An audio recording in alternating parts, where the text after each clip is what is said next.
This is Novel Marketing, the longest-running book marketing podcast in the world. This is the show for writers who want to build their platform, sell more books, and change the world with writing worth talking about.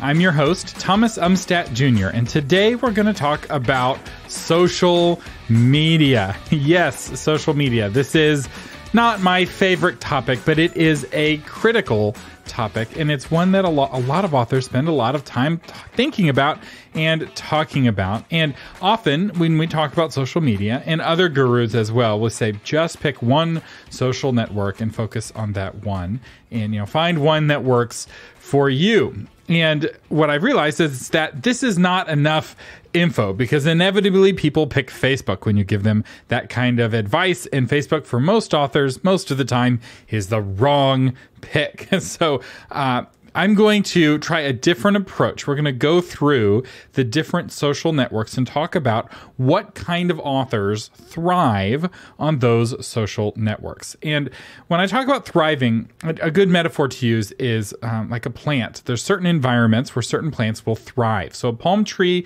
thrives in a tropical environment. Put it on a tropical island, it grows like a weed. Can you get a palm tree to grow in Norway? Sure. But it will cost a fortune in both time and treasure. You're building this giant greenhouse around this palm tree that's not designed to grow in that environment. You'd be much better off planting that palm tree in Barbados, or even waiting for it to plant itself, because that environment is perfect for palm trees. So with that said, we're going to have a lot of overgeneralizations in this episode, but the general point is true. Palm trees prefer tropical environments, and certain kinds of authors thrive on certain kinds of social networks. The goal of this episode is to help you understand the difference between the various social networks and find out which one is right for you, if any of them are right for you. And it's okay if none of these fit. You don't have to do social media to be a successful author. I was just talking with an author the other day who just passed $100,000 worth of sales on one of his books, and he did it with no social media whatsoever. But some authors find a lot of success with social media. And so we're going to talk about which social networks work for which kinds of authors. So let's start with Instagram. Authors who thrive on Instagram are beautiful photographers. Why? Because Instagram is a selfie-driven medium.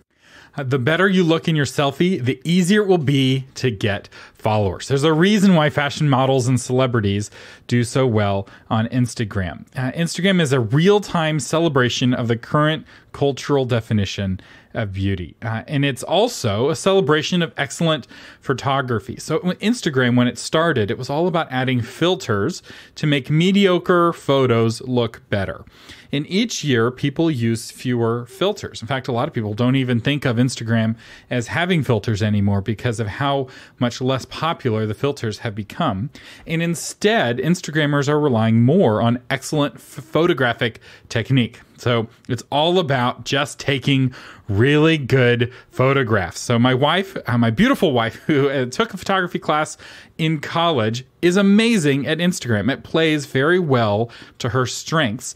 She has a private account because she, unlike me, doesn't like the limelight. But she's very good at Instagram, and I'm constantly getting comments from our mutual friends on my wife's Instagram. I am not a beautiful photographer, and Instagram is not the right social network for me. All right, so now let's talk about Twitter. Authors who thrive on Twitter are pithy snarks. So each year, Twitter gets snarkier. It's a social network that thrives on outrage, more than perhaps any other social network, with the possible exception of YouTube. The Twitter mob almost demands a weekly celebrity sacrifice, somebody who's done something wrong that everyone can feel righteous about criticizing. And if you want to be successful at Twitter, if you want to grow your own following at Twitter, it really helps to have clear, defined enemies. Now, your enemy can be anyone, right? So if you are standing up against sexual abuse, your enemy are people who are conducting sexual violence. But it's a very kind of polarized, very political social network, and it's often more about who you're against than who you're for. Another key to success on Twitter is knowing how to keep the conversation on Twitter. This requires a level of brevity that is unique to Twitter. So for a long time, Twitter had a limit of 140 characters. That's been raised recently, but the trend, the norm on Twitter is still to have very brief, pithy communication. Now, I will say, being pithy and snarky both operate independently. There are authors who are able to thrive just by being pithy. They're very pithy, they're very witty, they're able to post very succinct bits of wisdom or humor that have people intrigued. And there are other authors who succeed on Twitter just by being snarky. And they post rambling snark fest, but people really enjoy getting angry and outraged with them. What a lot of authors make the mistake about doing is they'll go on Twitter and just kind of carpet bomb it with links to their content other places. They're posting to their YouTube videos or they're posting to their blog posts.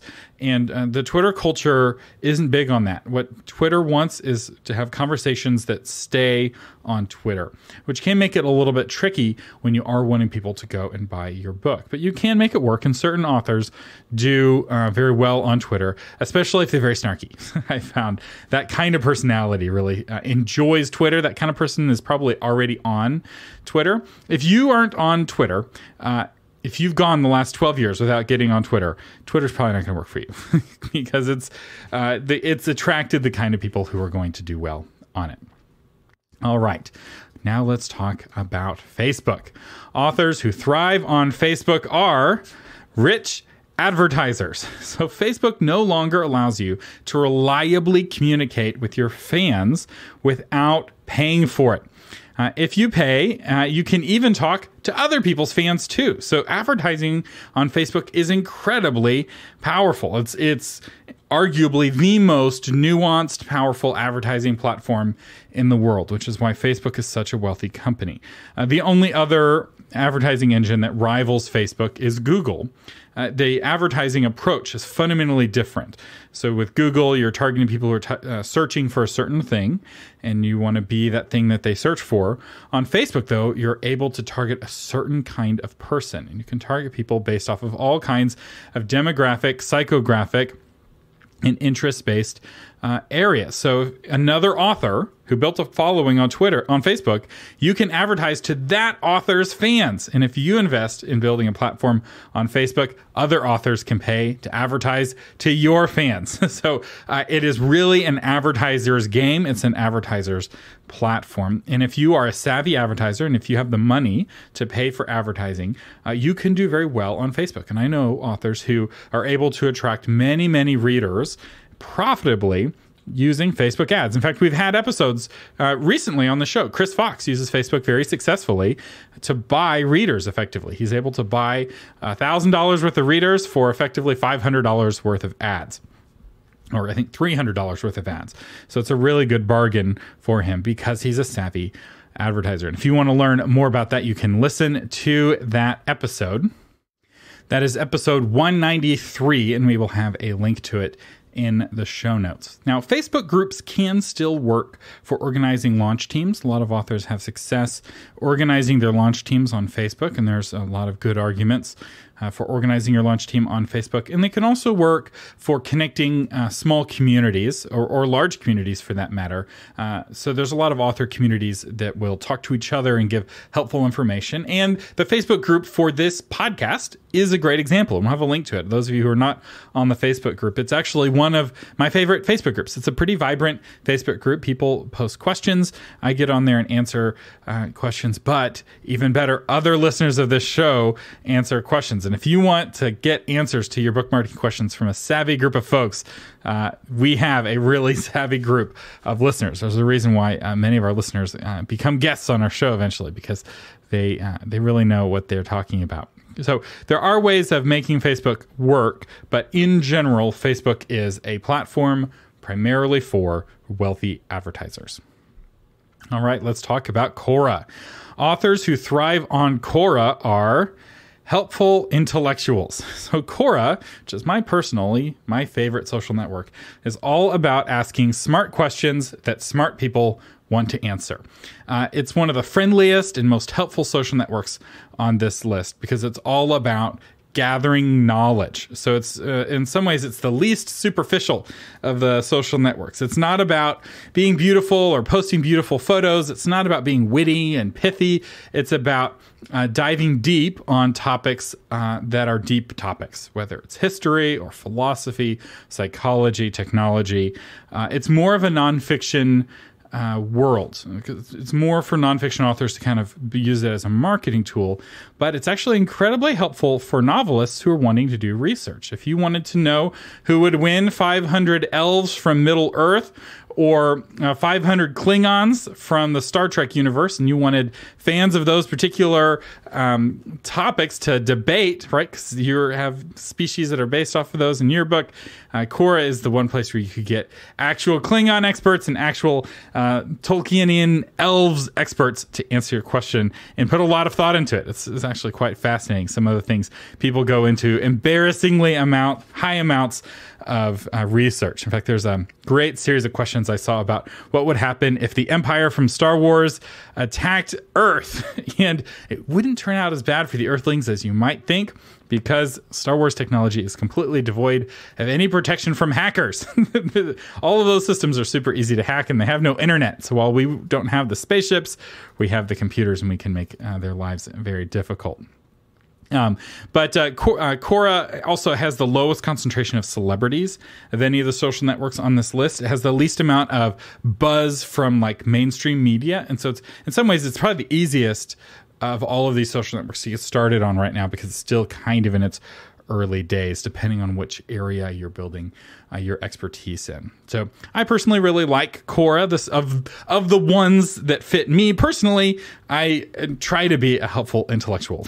So I don't know if I'm always helpful, and I don't know if I'm always intellectual, but it's the one that I personally enjoy the most, both as a creator of content, but also as a consumer of content. I really like to nerd out on history there. There's a really great history community. So if you're writing historical fiction and you're wanting information on a certain era, one of the fastest ways of getting picking the brains of experts for free is Quora.com. And if you've never tried Quora, I'll put a link to it in the show notes, but you can always just Google it. It's on Google. It's easy to find. All right, the next social network is Goodreads.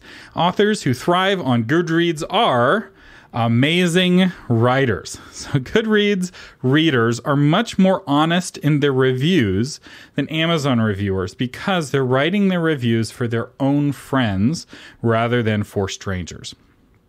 And oftentimes people are wanting to write an Amazon review to signal that they have read a good book, or they're writing it for the author's benefit. So for a lot of books that have fewer than 100 reviews, a good percentage of those books, sometimes the majority of those books, are written by friends of the author or the launch team of the author. And so the reviews are less trustworthy because of that.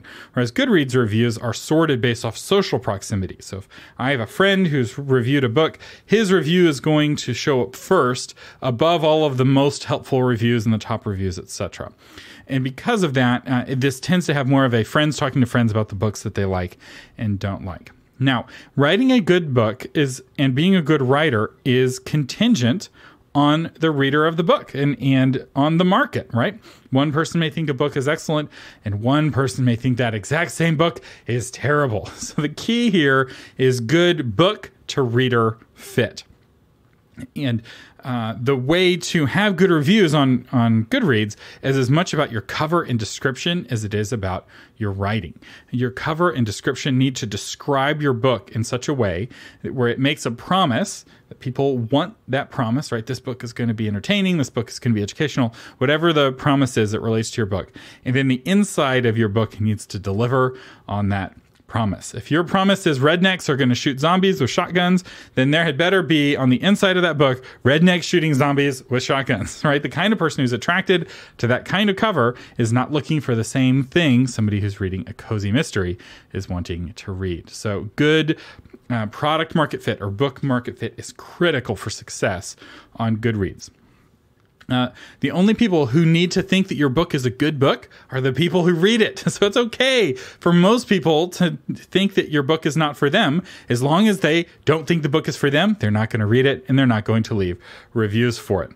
bad reviews can come from attracting the wrong kind of readers as much as they can come from writing a bad book. Now, they can also come from writing a bad book, to be fair. So there is objectively a bad writing, and good marketing will help a bad book fail faster. And this is why in the 5-year plan, we focus so much on craft in the early years of the plan, because writing well, writing the kind of book that people can't put down is the kind of writing that people finish, and the kind of writing people finish is the kind of writing people talk about. And that is the kind of writing that sells well. So we can't fix a bad book with good marketing. And Goodreads, more than any of these other social networks, is the social network really about the writing itself of the actual book. All of these other social networks is almost like this complete separate game that people are playing. They're trying to be pithy. They're trying to be beautiful. They're trying to be whatever, that often is kind of, and sometimes entirely separated from the book itself. Goodreads is the most focused on the actual book. There's not a lot to do on Goodreads. It's not a lot of time investment. You're not having to constantly feed Goodreads images like you do on the next social network we're going to talk about, which is Pinterest. So authors who thrive on Pinterest are graphic designers. While Instagram is a celebration of the selfie, Pinterest is a celebration of the photograph itself. And the key skills to being really good at Pinterest is the ability to create a compelling image, and then to take text and put it on that compelling image in a tasteful way that resonates with readers. And then finally, to curate and repurpose other people's content in a compelling way. So typically, the folks who are really good at Pinterest are not necessarily digital natives, but they're fluent in the language of photography and graphic design. They know the difference between a GIF and a JPEG and a PNG, and they know how to work with colors and typography in ways that are compelling.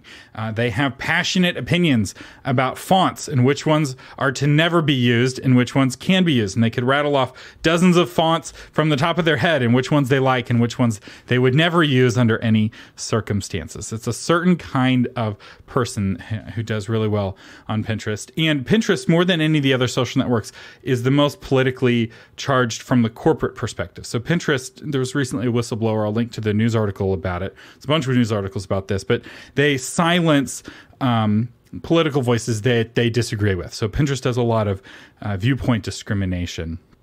And so Pinterest prefers politically neutral or more progressive voices to more conservative voices. And if you're wanting to learn more about that, we'll have a link to it in the show notes.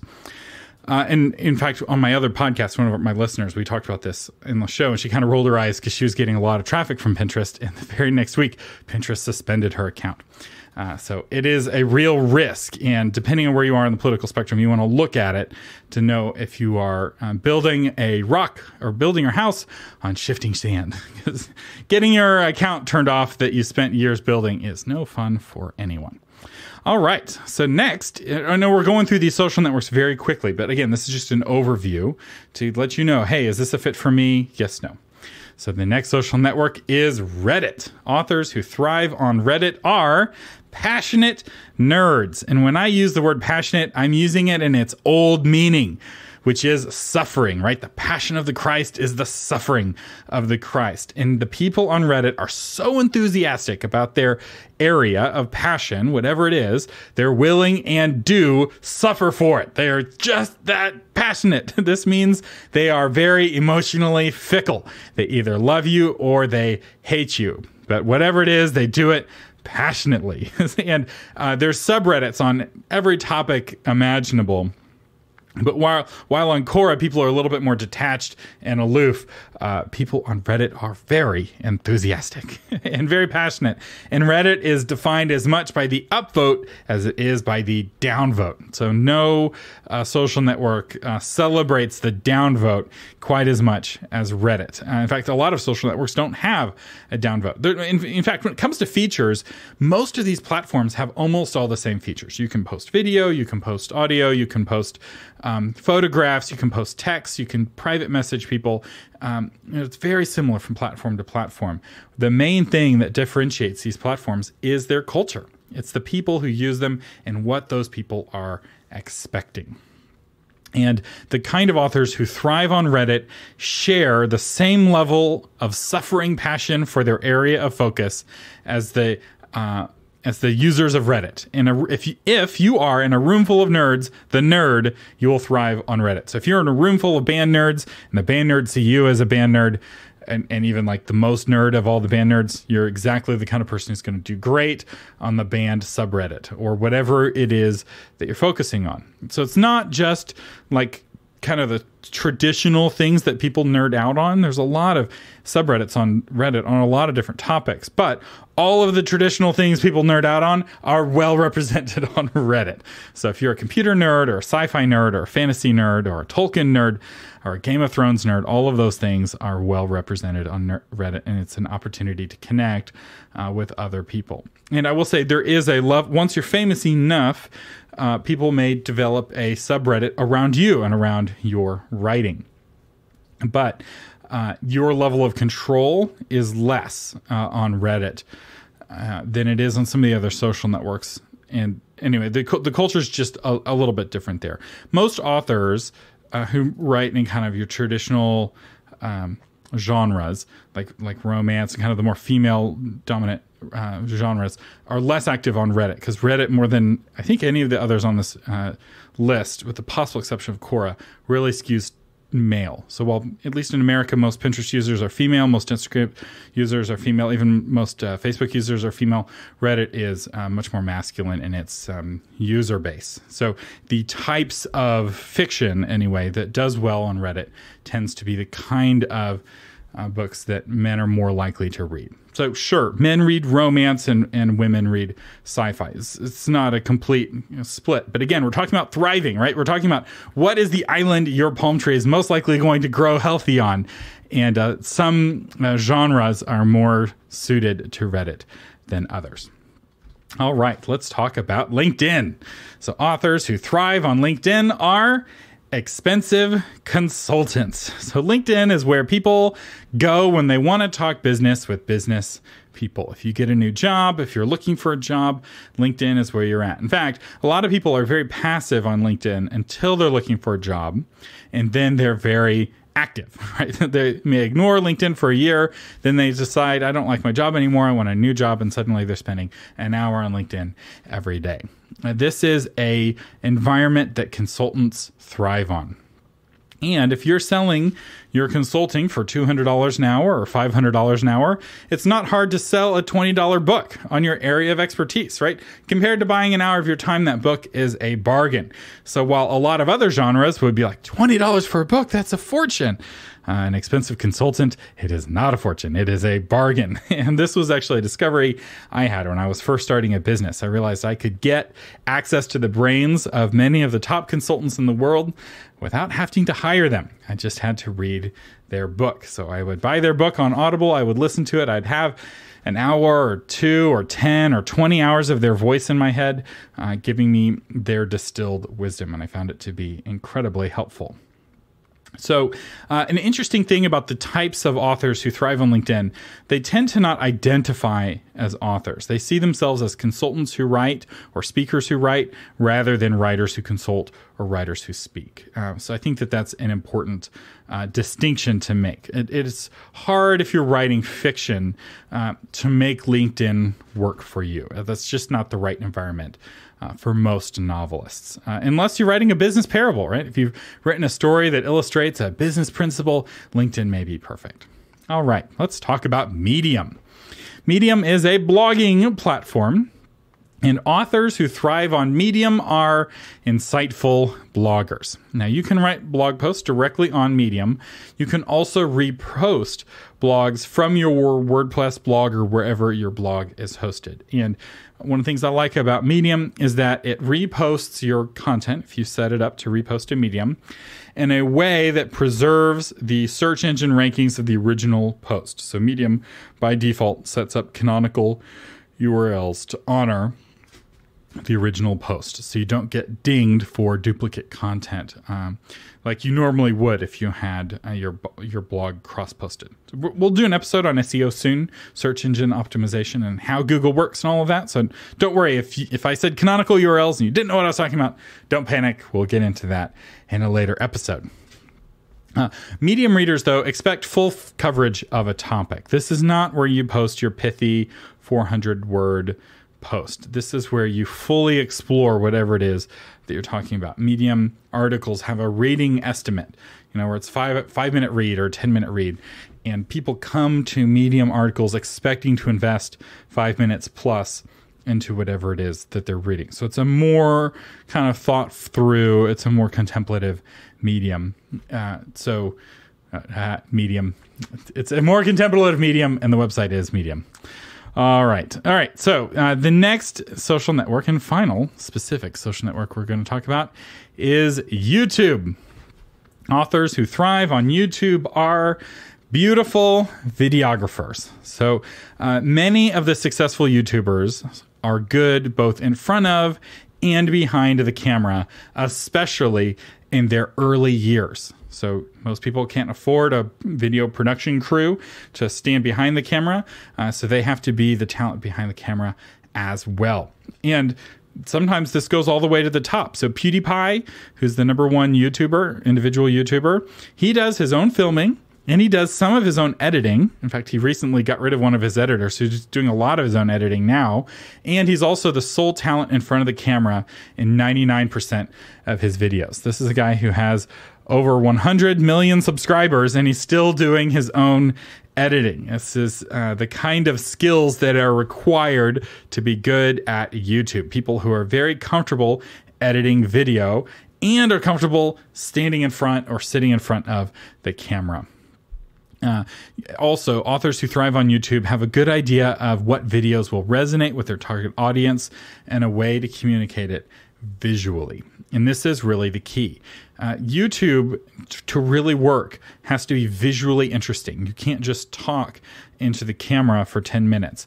You have to find a way of visually keeping it dynamic and interesting. There are lots of techniques on how to do this. There's a whole area of expertise of learning how to do YouTube well. One way to keep it interesting visually is to be a good-looking person. Which is, you don't have to be beautiful, but it really helps. If you're a beautiful person, you're the kind of person who will thrive on camera, right? They have a saying in Hollywood, if the camera likes you or not. And there's something about being videogenic that helps with YouTube. It doesn't mean you can't find YouTubers who aren't attractive, but for every, you will find a lot more who are attractive. There's a bias in video, especially towards the physically attractive. So, some final thoughts. I may have gone through all of these social networks and you didn't hear a single one that you think is good for you. And you know what? That's okay. So, you really don't have to do social media. Authors got bamboozled that social media was the way to build a platform. And the reality is that social media is a way that authors who already have fans and already have readers can connect and interact with the readers and fans they already have if they want to.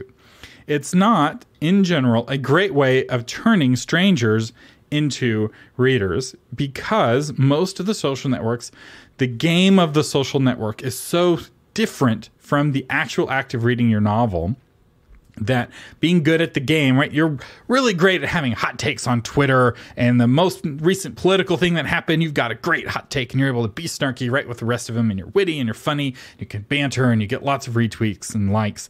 Just because somebody likes your political hot takes doesn't mean they want to read your zombie romance. And they may love your tweets and never buy your book. And so all that investment into giving the tweet people what they want may not actually resonate with book sales. That said, there are case studies in every single one of these social networks of somebody who was able to take success at the game of whatever that social network was, whether it was posting great selfies or witty photos or good videos, and we're able to turn that into best-selling books, right? Many top YouTubers will write autobiographies about themselves, and those books will go on to sell really well because they are so famous that people are curious. How do they get their start? And I've actually read quite a few of those books. I find it really fascinating reading about YouTubers and how they handle the withering criticism of the toxic YouTube community. So I didn't go through these and kind of talk about how toxic the users are. But Reddit and YouTube have some of the most and Twitter probably have some of the most toxic users. The comments just are witheringly terrible. And I would say LinkedIn and Quora probably have the least toxic users, right? Somebody who's toxic on every other social network, they put their suit on LinkedIn and they behave themselves. And Quora is just too intellectual for the trolls to bother with. They're just like, this isn't for me. Goodreads is moderately toxic. Pinterest is not very toxic. Facebook is on the less toxic scale. You'll find toxic people on Facebook, but because Facebook forces you to comment with your real name and back it up with your real personality, it's harder to be toxic on Facebook. And Instagram, I would put on the less toxic side. Now, in all of these social networks, you'll find communities that use the social network that are more or less toxic. So there's lots of communities that gather on social network. I'm kind of, in this episode, I'm kind of talking about the biggest communities on each one and kind of what kind of author thrives with that community. But you'll find different communities who also gather on those social networks, and it varies country to country. So supposedly most users of Pinterest in the UK are men, not women. It's a very different culture. But because, again, these platforms, when it comes to raw features, aren't that different. What really makes a social network is the society that the social network has attracted. And that often has a lot to do with who the first users were and who the most popular users currently are. I will say many top indies in their overall marketing mix go very light on social media. And in fact, a lot of them just do advertising, or maybe they just do Facebook advertising. I find that a lot of beginning authors have the heaviest mix on social media, often because they don't know what else to do, and social media is free. So like, well, I don't know what to spend money on. I don't know what to get started on. So at least I'll do social media. And I will say this, and I've said it before, and I will say it again. If you're an unpublished novelist, get off of social media and work on your book. There's nothing you can do on any of these platforms that's going to be as valuable as improving your skills as a writer and actually moving your book towards completion. That is absolutely the most important thing you should be doing. Nothing's going to return better than that. So work on your book, become a better writer, and that is what we teach in the 5-year plan. So real quick, I'm going to answer one of your questions. Thanks to those of you who called our listener helpline. But first, I want to tell you about the 5-year plan, which is a course that I crafted with best-selling and award-winning author James L. Rubarton, former co-host of the Novel Marketing Podcast. It's a step-by-step guide through the first 5 years of your writing career. Learn each quarter what to do to succeed, what mistakes to avoid, and what things not to waste your time on, and also how to avoid the pitfalls that hijack success for most authors. And if you're thinking social media is the best way to build your platform, you really need this course, because we are going to show you a better way. And you can find out more about this course at novelmarketing.com/courses. And our patrons, if you're a patron of the podcast, you can save 50% on the 5-year plan. So it is worth it. If you're thinking about becoming a patron, or you're thinking about getting the 5-year plan, become a patron first, because it will save you a lot of money. Speaking of patrons, our patron today, our featured patron of the week, is Mary DeMuth, the author of We Too. Mary DeMuth unpacks in her book the church's response to sexual violence, provides a healthy framework for the church to become a haven of healing instead of an institution of judgment, which is, I think, a very needed book right now. And you can find out more about that in the show notes. We have a link to it. And thank you to Mary DeMuth for being a patron of the Novel Marketing Podcast. So with that, let's go to the listener helpline. And if you would like to leave a question that I answer on a future episode, do give us a call, 512-827-8377. You can leave a voicemail and we will answer it potentially on a future episode. And you can also upload an MP3 at novelmarketing.com/contact. Hi, Novel Marketing Podcast. My name's Claire Kane, and I'm the author of the Rambler Battalion series. It's a sweet romance, and my question regards rapid release. I'm hearing a lot about people rapid releasing and how it effectively sort of games the Amazon algorithm to keep your name and your books jumping up every 30 days if you release every 30 days or every 3 weeks. Obviously, that's not true for every genre, but particularly for romance. And I'm wondering if you guys would speak to this at some point, particularly, is it an effective tool for people who are not exclusive with Amazon? Claire, thank you for the question. This is a great topic. And for those of you who don't know what rapid release is, this is where books are released in rapid succession. So you have a trilogy and you release them all in a 3-month window, let's say, or in even a 6-week window. So it's more of a Netflix binge drop where Netflix will give you a whole season of a show all at once rather than the traditional way of trickling it out. And the thinking behind rapid release is that each book is like waves crashing on a seashore, building on each other, building more and more attention. And it can work. So the authors who are talking about this being an effective strategy are not blowing smoke. But it doesn't work for everyone. So let me talk about when it can work and when it can't work. So I was talking with an author just last week who spent years building up a trilogy, did a rapid release, and after 2 months, there was nothing. He did a big release, he had no sales, and now he was basically starting over from scratch. And I think that when a new technique gets, trumpeted by popular and successful authors, everyone thinks they can use that technique as well. Some things only work for popular and successful authors. And this is one of those techniques. So if you already have a good group of readers, let's say you have 1,000 core readers who buy every book that you write, and they buy every book in the first month it comes out, right? These are your 1,000 true fans. Or, you have 10,000 true fans, but let's just say you have 1,000 true fans. A rapid release strategy can be really great for them in leveraging those 1,000 fans to encourage them to do their buying all in a really narrow window, which helps you get higher on the rankings, which then helps you attract more readers, and the strategy can work. It also works really well for authors who are able to write quickly. So the ultimate rapid release schedule, and I know authors who can do this, they write a book a month. And every book, they have a new book come out. Every month they have a new book come out, and it's like waves crashing on the shore, and each book cross-promotes the other books, and they have these big, long series, and they all help each other, and it's very synergistic, and they have a group of people who read every book that they write, and they wait, for the next month, they buy the next book, and they're very happy, and you don't actually need that many fans to make a living if you can write a book a month.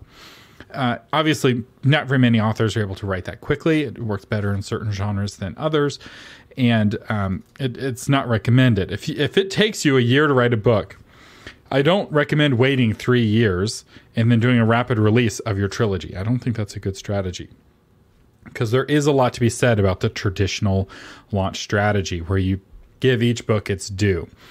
Because if that first one fails for whatever reason, you don't have any time to fix it or fix your strategy. Maybe the book was good, but your launch strategy was flawed for whatever reason.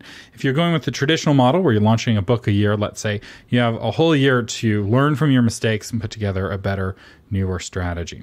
So I see rapid releases strategy that's less likely to work for newer authors, and it's less likely to work for slower authors. And I would say it's also probably less likely to work in non-genre fiction. So if you're writing genre fiction where people are used to series and expect series of books, I would expect it to work better. I would expect it to work less in kind of the more traditional standalone book style genres. And then as regards to the second part of your question about being exclusive to Amazon, I don't see it having a particularly big impact on whether or not rapid release affects the algorithm. I don't think Amazon's algorithm is looking at whether someone is exclusive or not. How it will affect you is if you're not exclusive to Amazon, you're going to be making less money on Amazon. Amazon's going to give you a smaller cut, a significantly smaller cut of your book sales, which means you're going to have to make up those book sales on other sites like iBooks and Kobo, etc. Nook. And each of those sites have their own different algorithms, and those different algorithms may help rapid release or not. And I'm not as familiar with how those algorithms work, although I will say probably would work worse on iBooks. So iBooks really rewards a pre-launch strategy where you have a long pre-order window where you're getting pre-orders for weeks or months because it counts all of your pre-orders over again on launch day. And so having your pre-order open for a year on iBooks is actually a really solid strategy, whereas that same strategy wouldn't work as well on Amazon. So that is what I have to say about rapid release. If you have more questions about this or want me to do a whole episode really digging into rapid release, feel free to let us know in the comments. We'll say I've been watching my daughter this week. She's learning how to walk. She's actually been trying for the last several weeks, taking steps. And early, she really struggled because when she would fall down, we would have to get her back up. She didn't know how to stand up on her own. And just in the last few days, she's learned how to consistently get to her feet without the aid of a table or a couch or something. She can stand up on her own. And it's been key for her learning to walk because now she can practice on her own. And I think that there's a powerful metaphor here for business and for life. Maybe it's even a spiritual metaphor of learning to get back up is so key. She is falling down all the time. And when she falls down, she just giggles and laughs and she enjoys the attention.